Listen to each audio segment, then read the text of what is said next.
are back on the Zero Hour. I am your host, Richard RJ Eskow. If you've read something lately about the Postal Service being in trouble, or the crisis at the post office, or the different proposals being floated from the Republicans to cut it back in various drastic ways, this didn't happen out of nowhere. This was not just something that bubbled up. It was a long time in coming, and there's a history behind it. My next guest has done the public the great service of writing, researching, and writing about that history. She's also a great person. So that's a twofer. Lisa Graves is the executive director of True North Research, which is at truenorthresearch.org, and she got some very good coverage for a paper she published recently. I will give it good coverage too, although maybe not for the headline, Lisa Graves, which we'll get to in a second. Lisa Graves, welcome back to the Zero Hour. Thank you, Richard. Thank you so much for having me on. It's an honor to be back on with you, and it's great to see you. Thank you. And okay, the piece, which can be found at truenorthresearch.org, headline, "Wait a minute, Mr. Koch man, colon," that's Koch, of course, "the plot to kill the public's postal service." A reference to either the Beatles or Shirelles is always welcome in any public policy piece. But if you wouldn't mind, Lisa, just briefly summarizing what the piece says. Sure. So this piece, which I published along with In the Public Interest, is about the origins of the crisis of the Postal Service. So it's not just that the Postal Service, like every government agency and business in America, is facing tough financial times, along with all of the people, other than I suppose a couple of billionaires in America, in light of COVID. The fact is that the crisis that the Postal Service faces, the fact that it's on the brink of bankruptcy, is in large part because of this 50-year campaign that was really staked by Charles Koch, dating back to about 1971, to privatize the Postal Service. And what Charles Koch, who's one of the richest billionaires in the world, has done is move this really fringe idea into near reality, by putting people in key places or helping key people to push this idea, so that even though most Americans do not want privatization of the post office, do not want it to go bankrupt, realize its tremendous importance as a public institution and public service, the fact is that the political leadership within the Republican Party and in the White House is very much would like to push the Postal Service into bankruptcy and into privatization. So, it's fascinating to me because for a variety of reasons, but one of which is, for those who might not know, it's no exaggeration to say that this was a very fringe idea in 1971, when I think, if I recall my timeline correctly, someone like Charles Koch would either have been in college or maybe just recently graduated from college, but still quite young, early 20s, wealthy, from a wealthy family and so on.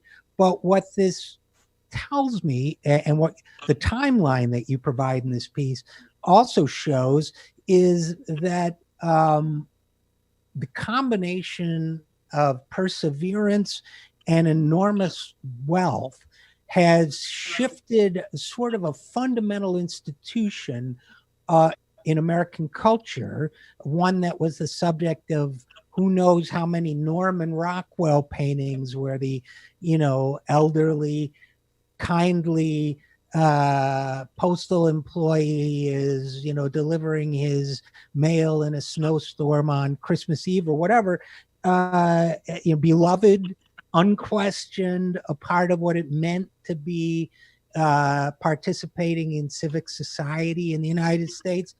How over the course of 50 years, they're now standing maybe it's an exaggeration to say, but to me, standing on the verge of succeeding in their mission to crush it all together. And I guess that's by way of saying, were you surprised yourself to uncover this kind of genealogy and evolution of an idea? Well, it was surprising to me, even though I have studied Charles Koch at length. There's so many components of the agenda that he's moved forward that people just don't realize, and this is one of them. He would have been in his early 30s, so you're close on that, Richard.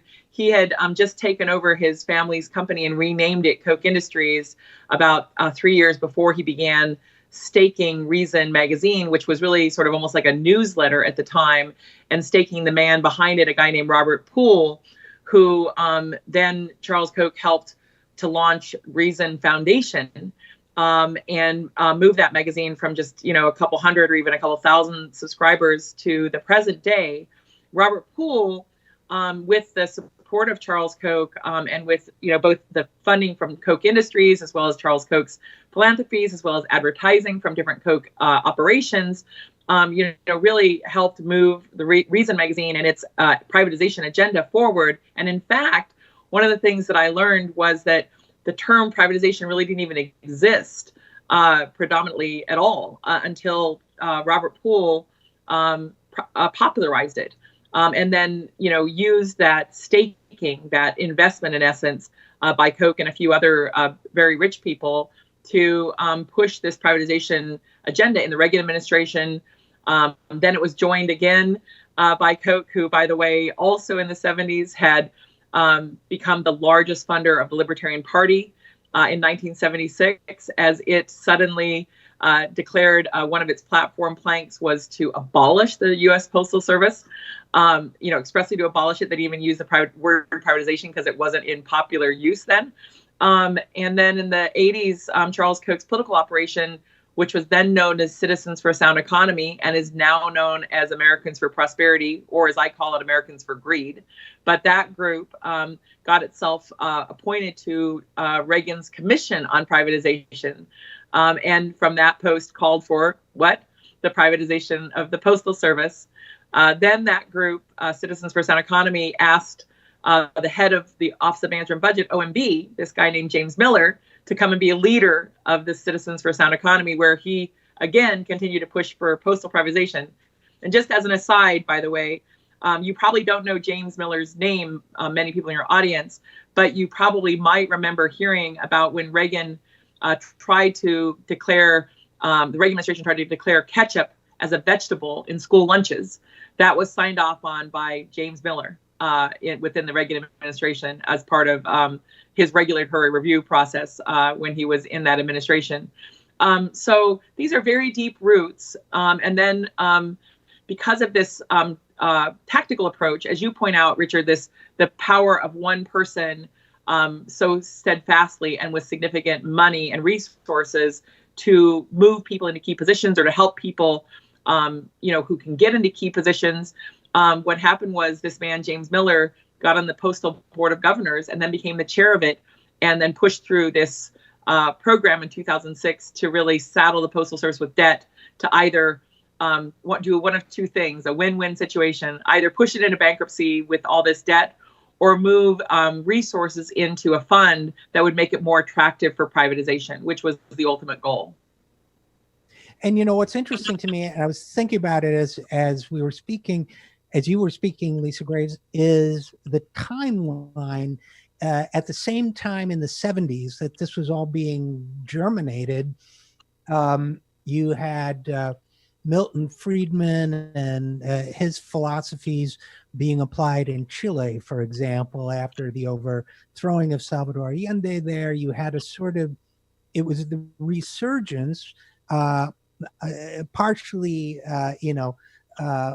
in part, I guess, because of certain monies infused into the academic system and elsewhere, but it was a resurgence of a whole school of pro-privatization thought with its own ideology, its own goals.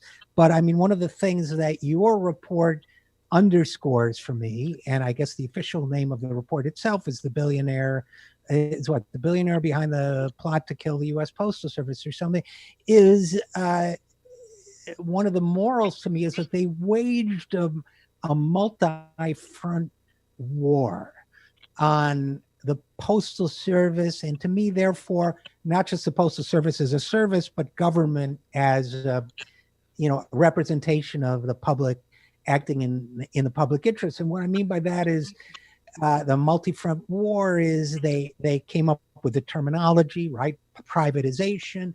They came up with the rationalization. They started seeding the discourse with people and ideas to Reason magazine, and they're still doing it now, funding the future conservative pundits of America. And so I guess I would say, whether it's the Koch brothers specifically or the far right in general, on one hand, I gotta congratulate them. I have to give it up for them. They were persistent. They thought on multiple levels, and they didn't quit. I mean, I don't know if on some level you have a grudging respect for them. I guess for all I'm saying, I don't really have a grudging respect for them, but it's striking to me. I don't know. What are your thoughts? Well, a couple things. One is, one of the other interesting things about this right-wing infrastructure that Charles Koch has helped stake is that, in fact, James Buchanan studied James Miller studied with James Buchanan, who's the subject of Nancy MacLean's book, Democracy in Chains, where she talks at length about the role of James Buchanan in pushing these ideas in South America to really chain their democracy, to limit their democracy through these economic policies that Milton Friedman was pushing. And in fact, also Charles Koch through some of the networks that he was advancing with these right-wing economists. And so, those roots, I had an epiphany a couple of years ago, maybe it's been 5 years now, where, I kept seeing over and over in these different Charles Koch groups, the idea that they stood for, quote, limited government, which is a really soft way of saying limited democracy. The truth of that limited government is limited democracy. It's limiting our ability in our nation through our democratic processes of basically putting constraints on corporations, of advancing the public good through government, through investing in government and public services. And so it really is a fringe theory that they've been able to get people in key positions, in key places, to have this dramatic effect. And the United States is now in many ways suffering from the way in which these very fringe ideas have been moved into some dominance within the Republican Party and beyond. And also, there are other institutions in essence that Koch has stood up and funded, like the Cato Institute, which has also been pushing for privatization since the beginning, since its early days, and also being a platform for promoting James Miller's positions, as well as pushing for trying to destroy first-class mail, what they call a monopoly of first-class mail, which actually just means that everyone gets access to first-class mail at the same rate, no matter where you live in the country. And they've managed to do this, even though, as you point out, the Postal Service has long had transpartisan, wide bipartisan support by politicians and by the American people, for the most part, the most important part of the equation, because the Postal Service serves everyone, no matter where you live, in rural communities or cities, and serves everyone equally and treats everyone's mail equally in terms of trying to make sure that people get that delivery at a fair price.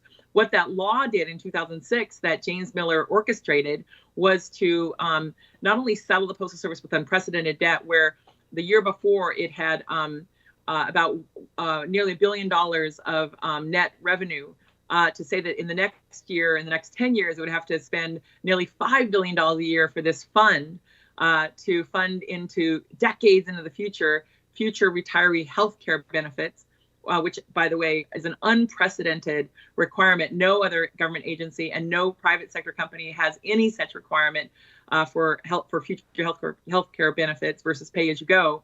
But also, it barred the Postal Service from raising its rates beyond nearly a penny a year, so a really tiny rate, while absorbing cash that could have been used to make the Postal Service stronger, to help it thrive, to help it with modernization, through measures besides just cutting staff. And also, it barred the Postal Service from engaging in other activities, namely banking services, which many people, including Bernie Sanders and others, have called for as a way to expand the way the Postal Service helps Americans and helps us do, kind of our daily business. And by the way, which the Postal Service used to do up through, I can't remember the exact year, but early 20th century. So it's not like it's like a crazy idea nobody thought of. It was something the Postal, and which the Postal Service does in Japan and Germany and so on. So have Lisa, and again, we're talking with Lisa Graves, who is the executive director of True North Research.org. Lisa, okay, so we've established that over 50 years, this attack on the Postal Service went from a fringe idea to, potentially near fruition. What arguments you mentioned that they seem to have coined the term privatization. What other arguments or pitches did they make to try to undermine support for the Postal Service? Well, one of the things that they did in that 2006 measure was basically masquerade a privatization agenda as a modernization agenda.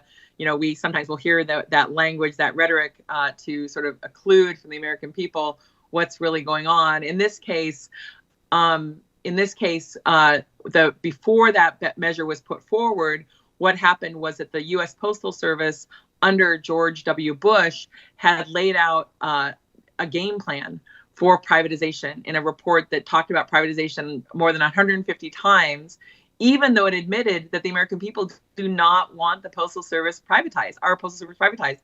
But regardless of the fact that that was the view of the American people, the Bush administration, which also got into office in part through electoral operations by Charles Koch and his money, the Bush administration, sought out ways to try to get this privatization to happen. And one of the things they identified in that report was that investors would be concerned about basically taking over the Postal Service based on its future liabilities. And so that's really what this is about. This is about either creating a fund, I think, in my view, that could be pilfered if the Postal Service were privatized, or making it more attractive to future investors. And if it didn't work and it went bankrupt, that would be great too, because then the vulture capitalists could pick it apart. There are businesses in America that would love, some of the business of the Postal Service, and you can just see the potential impact of that. Everyone knows how much Jeff Bezos, at least on paper, has been making through Amazon and its role. Obviously, many people don't realize that Amazon actually relies on the U.S. Postal Service to carry packages to areas which are not as profitable for Amazon itself. But the fact is that Amazon is doing a huge amount of business, and Jeff Bezos is making a certain amount on every single package that's delivered. But that's not even the volume that the U.S. Postal Service handles every single day in terms of mail. So if one person or five people or some shareholders were able to basically get a hold of that amount of business and enrich themselves at our expense, we know that postal rates would go up dramatically. They wouldn't go down. We know that people in more remote areas would have to pay more and probably have not as steady service. Everyone knows how much a FedEx package costs.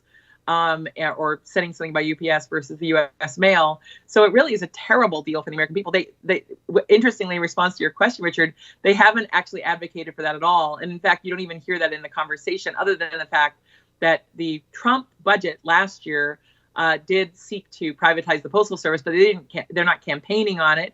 He's not talking to the American people about it. He's not talking about the rallies. He's mentioned, Amazon in terms of the rates charged to Amazon, but none of these politicians on the right is actually telling the American people what's at stake and what the game plan is. But what you do see is Americans for Prosperity, Koch's political arm, actively lobbying Congress to prevent them from helping to get the Postal Service even $25 billion or $75 billion as part of COVID relief to help prevent its bankruptcy this fall. You don't see them talking about you don't see the politicians talking about privatizing, but what you do see is political pressure by Americans for Prosperity, including digital ads against 12 senators right now in these past few weeks to try to urge them to not help out our U.S. Postal Service and not embrace the provisions in the HEROES Act that passed the House. So there's a real political fight going on, and our Postal Service is in a fight for its life, and it could go bankrupt this fall.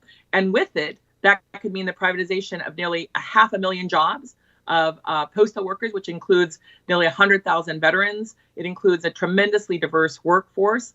It's been a vital role or stepladder into the middle class for many, many Americans in over generations. And it also would, if it goes bankrupt this fall, it would dramatically impact our elections and vote by mail and delivery of those votes. And it would also dramatically disrupt our supply chains at a time when Americans depend extraordinarily on the Postal Service to ensure that we can get medicines and checks and other things delivered at a fair rate through our U.S. Postal Service. And some of those jobs might not even be privatized in the sense that they might not be jobs anymore. They might be, Uber type, piecework, no guaranteed employment, no benefits. They might go to people like that as well. Maybe we should call that group Americans for Precarity. Maybe that should be their new name. Yeah. But one of the things that strikes me about all this, Lisa Graves, is that there's a lot of parallel in my mind between their war on the Postal Service and their war on Social Security. Another, by the way, very popular and effective government program that with Social Security, they've also put these requirements on it that it actuarially project its financial status out 75 years, which is very, very tough to do when you consider that 75 years ago, World War II was wrapping up. We didn't know about the internet. We didn't know about television. We didn't know about a lot of things. So, but in both cases, they pass laws creating these, additional burdens. They are circling it because there's enormous private gain to be had if these government programs are privatized, and so on and so on and so on. So, I'm wondering if they've, to your knowledge, adopted some of the playbook from one in order to go after the other. Well, that's a great question, Richard. And there certainly are parallels. And the other parallel, obviously, is it's the same group of Koch-founded institutions that have been the driving force. The Cato Institute not only was backing privatization of the Postal Service from early on, but also backing privatization of Social Security and various ways to accomplish that. And so you do have what fundamentally is a stark hostility to the notion of government, to the idea of government, to the idea of things that are public insurance programs, public postal service. This really stems in my research and looking into Charles Koch's activities in the 1960s, along with the work that Jane Mayer has pioneered in her book Dark Money and her columns for the New Yorker. This really stems from Charles Koch's embrace in the early 1960s of what the groups that he was embracing called anarcho-capitalism. It's this view that government really should do nothing besides police property. That its primary role is almost like this night watchman is sort of one of the terminologies used, and the protection of property is supposedly the cornerstone of all liberty. Everything derives from that in that view, and that anytime government is doing any activity that they think should be or could be handled by the so-called free market or the private sector, it should be. It should not be. It should not be a government service.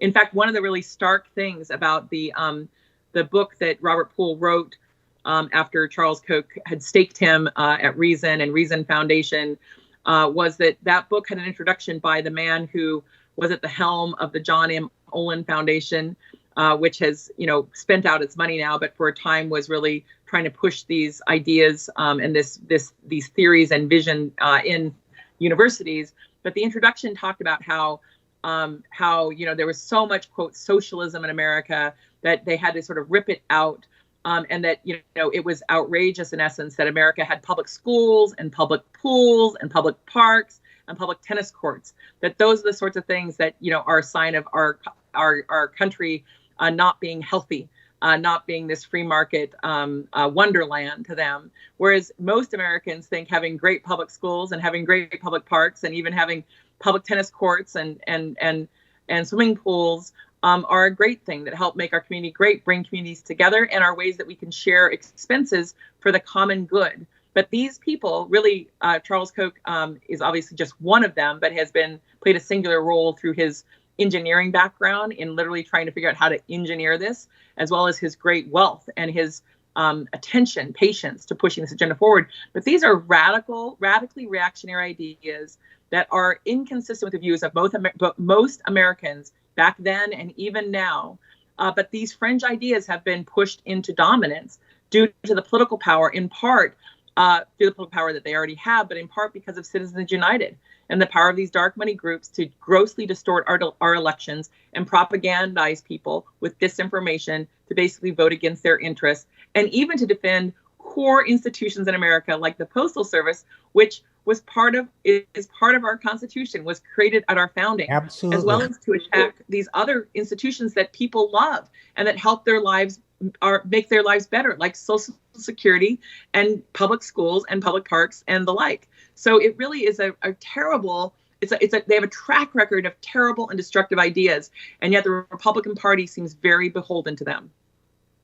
And so much so, I mean, you note in your timeline that James Miller, who you were talking about earlier, approved to Postal Service's Board of Governors by Senate Committee chaired by Senator Susan Collins. Postal Accountability and Enhancement Act is passed after being pushed by James Miller and Senator Collins.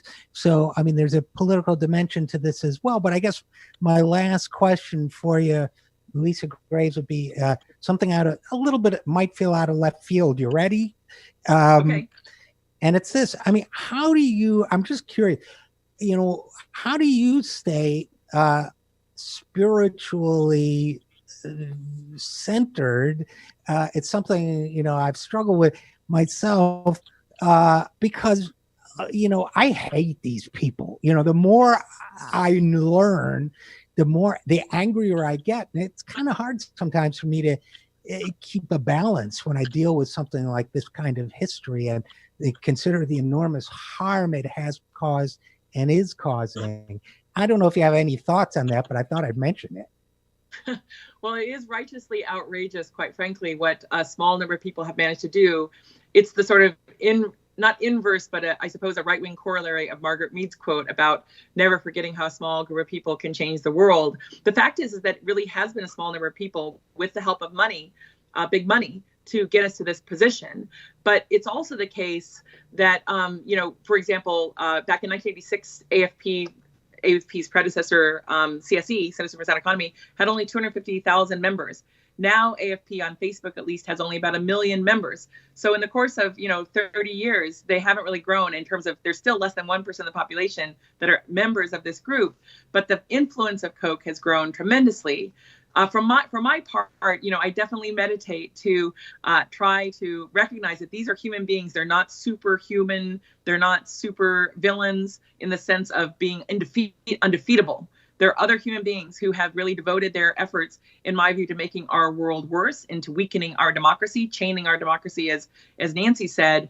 And we can defeat them. We are also human beings who can put our energies into turning them back and helping to restore great things about America and repair things about America that have not been so great, that need to be improved in the 21st century. And so my view of all this is you can't fight, or you can't win if you don't fight.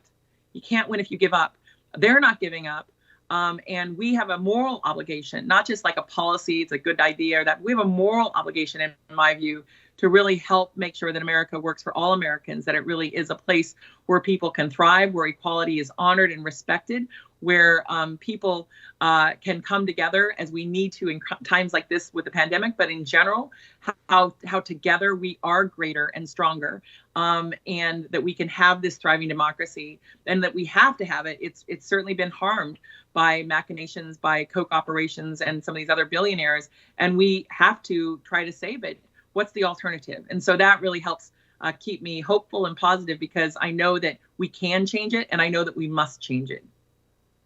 Well, I think that's beautifully said, Lisa Graves, and I think that one of the best ways we do that is with information, and you've provided great information here. So I encourage people to look for it. Again, my guest has been Lisa Graves, Executive Director of TrueNorthResearch.org, and the piece can be found there and at inthepublicinterest.org. So once again, Lisa, great work. Thanks for that, and thanks for coming on the program. Thanks, Richard. It's a joy to be on with you and to speak with your listeners. Thank you so much for inviting me and for all that you do to help make our world a better place. I really appreciate it. Thank you. And we'll be right back after this. I am Richard RJ Eskow, and you are listening to The Zero Hour.